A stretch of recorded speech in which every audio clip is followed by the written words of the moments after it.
English is the first language in the US, UK, Canada, Australia, New Zealand and Ireland.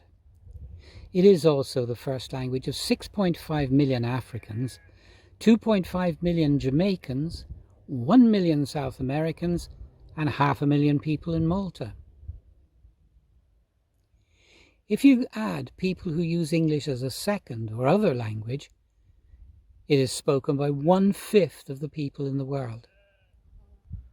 People speak English with different accents, vocabularies and idioms, but it is still English.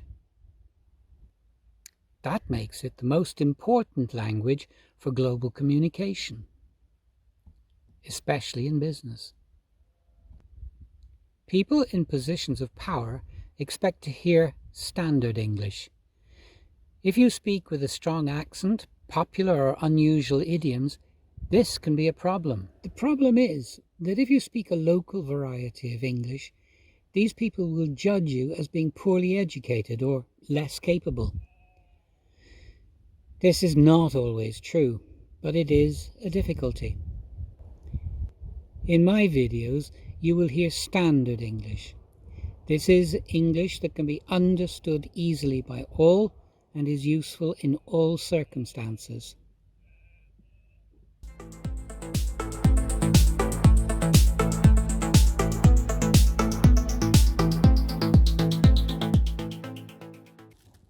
Hello students, welcome to Click English. I'm Tutor Nick. In episode 10 I'm going to show you something that can cause real confusion, but is really easy. I know that at some time you've been told not to use double negatives. You've been told that they're wrong in standard English. But what is a double negative? Exactly. First, let's look at how English makes a sentence negative. English sentences are made negative by adding negation to the verb. Here are some examples. I will go to town. The negative is I will not or won't go to town. I can see everything from here. The negative, I cannot or can't see everything from here. I want to go home. I do not or don't want to go home. Sometimes we use negative nouns like nowhere and nothing and no one. The thing to remember is that in English there must be only one negative. So if you are using a negative noun, you don't negate the verb. This sentence is correct. He has or he's found nothing. This sentence is not correct. He has not or hasn't found nothing. Why? Because there are two negatives. Many languages have the opposite rule. You must have a double negative.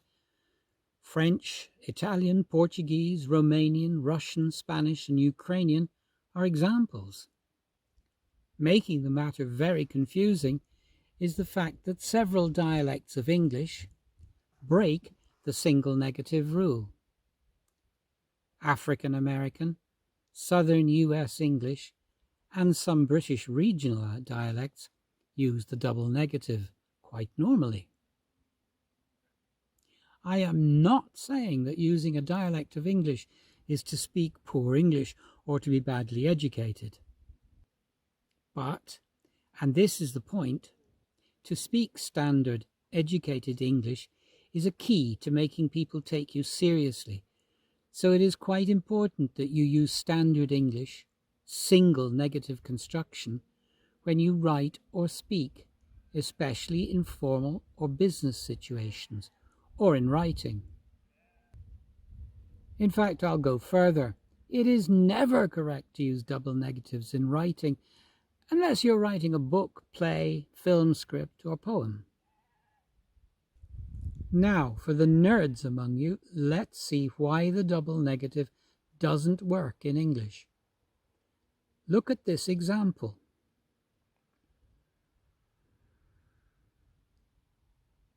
Somebody broke my cell phone.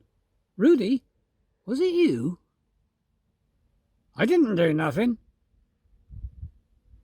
Rudy means to say that he didn't break the cell phone.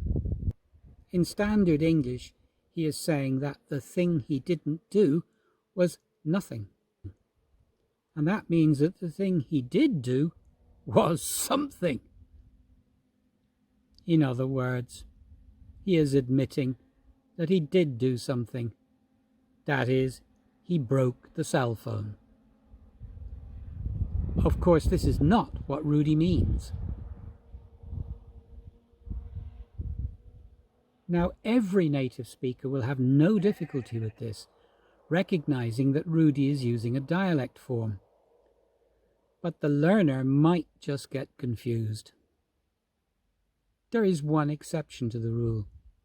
This is in the situation where we wish to soften a meaning or to indicate that the speaker is being cautious. This is very British standard English. Here are some examples. This year's rise in inflation to 6% was not unexpected. This means this year's rise in inflation to 6% was expected to some degree. The crisis has been attributed, not unreasonably, to the Prime Minister's weakness.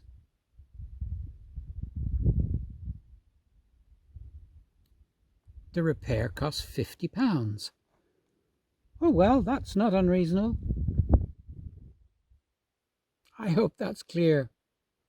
If not, please comment below and I'll try to answer any questions. Till the next time, bye-bye.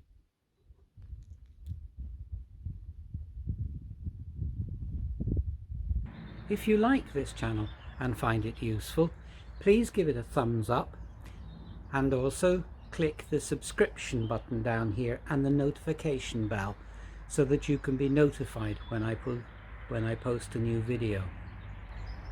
You can also make a donation to the channel by PayPal by clicking on the link that's down in the description over here. I hope to see you here again soon. Bye bye.